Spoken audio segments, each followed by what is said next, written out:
Alright, what's up guys? NinjaDeathStrike here, bringing you some more Pokemon Showdown battles. Got another 2 matches to go through. Still using the same team because I'm lazy, and also I really like this team. And I'm good with it, so we'll keep using it.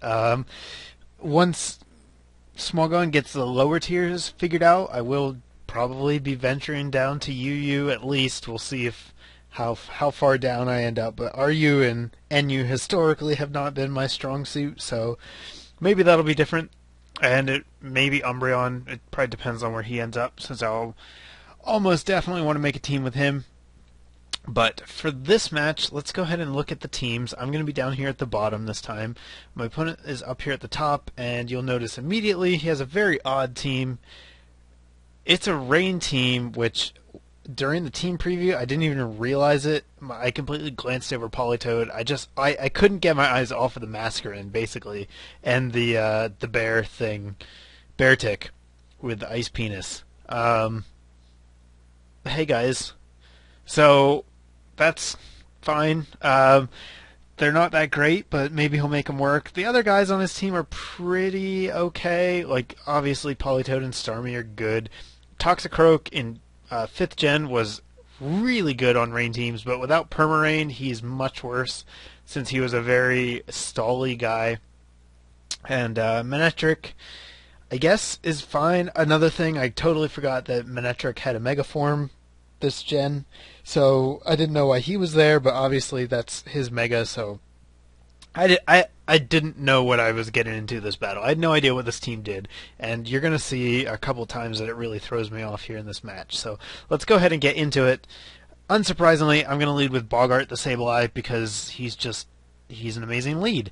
And my opponent is going to Mega Evolve turn 1, totally catch me off guard, and does almost half to Bogart. Luckily, I am running a special defense Sableye. It's not quite fully special defensive because I did give it enough speed to outrun a Klefki with no speed investment, although I think I might change that up because Klefki's basically disappeared off the map for whatever reason. Anyhow, we're going to end up in on Lightbright the Starmie versus Trippy the Politoed. He's Toxic Stalling. That's apparently the only people I face on Showdown now use Toxic and Protect as often as possible. So we're going to make a double switch in here. Puff is actually going to get intimidated because I forget that what's-its-face, the Masquerain, has that, and then he's going to Baton Pass because I forget Masquerain has that, and then he's going to kill me with Beartick because I forget Beartick has Swift Swim. So Dragonite goes down because I don't know what NU things do. And that's good. Like, if you have a couple of them on your team and they work, you will catch your opponents off guard. I only use, the top level stuff, and I don't know what that stuff does. So he completely catches me off guard there, takes down Dragonite basically for free. I don't think Masquerain or Beartick took any damage. So I'm on the back foot now. I am going to be able to predict his Thunder here. I switch into Royal, and I'm suspecting that the Manectric is choiced. Pretty much confirmed when he switches out. Had he not been choiced, he probably would have gone for a Hidden Power there. I would assume most of them run Hidden Power Ice, and I know Manectric is faster. It's got like 130 base speed, so Masquerain's going to come back in. I'm going to paralyze it with Beefcake, the core of this team. Beefcake just does so much for this team. I can't believe I was actually thinking about switching it out at one point, but able to take out the Masquerain, so he's not going to be able to Baton Pass anymore. And Politoed is also dead, so his free rain is gone. He's going to actually have to set up a Rain Dance if he wants it. He unfortunately is going to get the worst luck with Thunder. He missed at least twice in a row, possibly 3 times. So that sucks for him. It's just going to let me do whatever I want to this Manectric. But that is the risk you take when you run Thunder, now that there's no Permarain. So tough for him.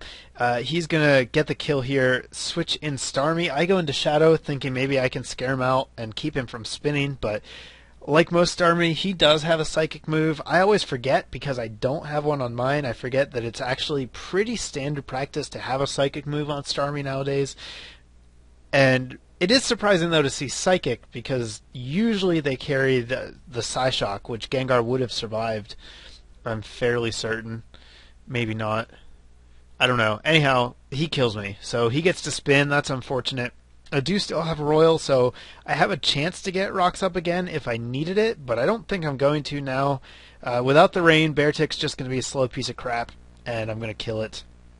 Starmie's going to come in. He's going to take me out with an Ice Beam. That's fine. Royal, I don't need him. All I've got left is a Starmie, or all he's got left is a Starmie. I go ahead and paralyze him because he can't switch out to get the natural cure anymore, and he's just going to concede at that point. So his team actually put up a really good fight. It caught me off guard a couple of times, and almost was enough to pull out the win, but I am gonna be able to get through it in the end. So let's go to match number 2. I'm down at the bottom again. Today is a good day. And here's my opponent at the top. So we've got some OU All-Stars in Azumarill, Scizor. I would put Goodra in the OU All-Star category. Goodra is very good. And of course Ferrothorn. And then we have some new guys who are kind of, well, one of them's new, one of them's old. Cloyster's always been disappointing. Like it had so much potential. It never quite manages to live up to it. And I think that's probably because of the prevalence of priority moves in OU. So I'm not too worried about Cloyster, though it can cause problems if I don't deal with it in the first couple turns. And Galvantula, we've been over, basically does nothing against my team. I don't care about Sticky Web, and outside of Sticky Web, Galvantula is a pretty disappointing Pokemon. So not too worried about those guys. It's going to be really Scizor is going to be the main issue, because Scizor is still incredibly good, and it's also potentially a Mega Scizor, who's surprisingly good, actually gives the Choice Band one a run for its money. So let's get into the match, see how things go. Surprise, surprise. I lead with Bolgart. He leads with Ferrothorn.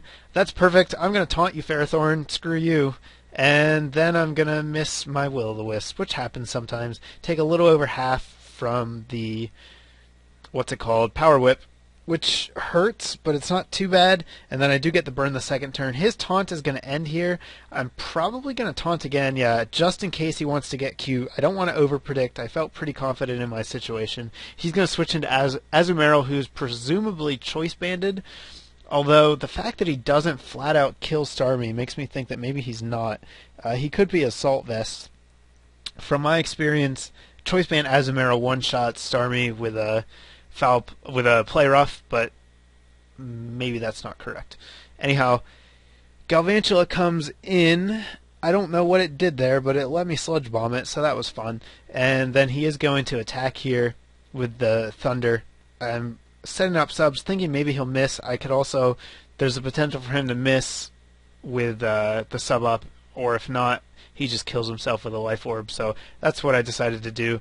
Goodra comes in and takes me out with a Dragon Pulse. I'm surprised that I let Scizor go that easily, but I guess Gengar really doesn't do much against the rest of his team, so I decided that it was just better to get switch initiative rather than let him rather than try and save the Gengar. So Azumarill comes in here. It fails to one-shot Puff as well, which I do think means that he was not choice banded. That was actually a really risky move had I thought he was choice banded, because again, I'm pretty sure Play Rough will one-shot Dragonite through multi-scale, at least a Dragonite that's not running any defense investment, which mine isn't. So not quite sure what was going on with that Azumarill, but it worked out in my favor. Cloyster comes in and he's actually a problem. He's going to kill Bogart. He's going to hurt Beefcake badly, but luckily Cloyster has 0 special defense, so 1 Air Slash is going to be enough to take him out. Unfortunately, Scizor's going to come in, and I only have 2 things left, and I'm really in a bad spot here. I don't have a very good way to actually hurt the Scizor. Earthquake is doing about a third, which is okay, but he's just going to rack up damage. He's got some guys to switch around. He still actually has Ferrothorn, which could be quite problematic. Luckily, Beefcake can take on this Goodra pretty well. The Goodra doesn't have leftovers. Again, it's probably an Assault Vest one. So that is going to work out in my favor, because I can stall it out. But I don't think I'm going to be able to get through the Ferrothorn and the Scissor. And the fact that he sets up Stealth Rocks here is actually really bad for me, because now I'm not going to be able to switch as often as I want. So the Stealth Rocks there probably sealed the deal. I'm going to be able to take the Ferrothorn out, but the fact that it lived through a flinch and got to set up Stealth Rocks is going to be really bad for me. So here comes Scissor. Going to have to switch into Royal to get the Intimidate. If he has Swords Dance, I figure he's going to go for it here, and he does. And that's going to be really bad, because Bullet Punch is now going to do a lot of damage to Royal, enough to take him out in 2 hits. Obviously, Togekiss, because of its Fairy typing now, is going to be weak, so it stands no chance, and that's going to be the game. So it was actually a really good match. I think, I don't know, I just lost. I don't really know where I went wrong. I think his team probably had a good matchup against mine, but it was a really good match in the end. Both of these matches were pretty close, which is what I like to see. And I think they were both well played on both my part and the opponent's. So that's going to be it. Give me a thumbs up if you guys enjoyed the video. Check out the links in the description, and I'll have more coming your way shortly. Later, guys.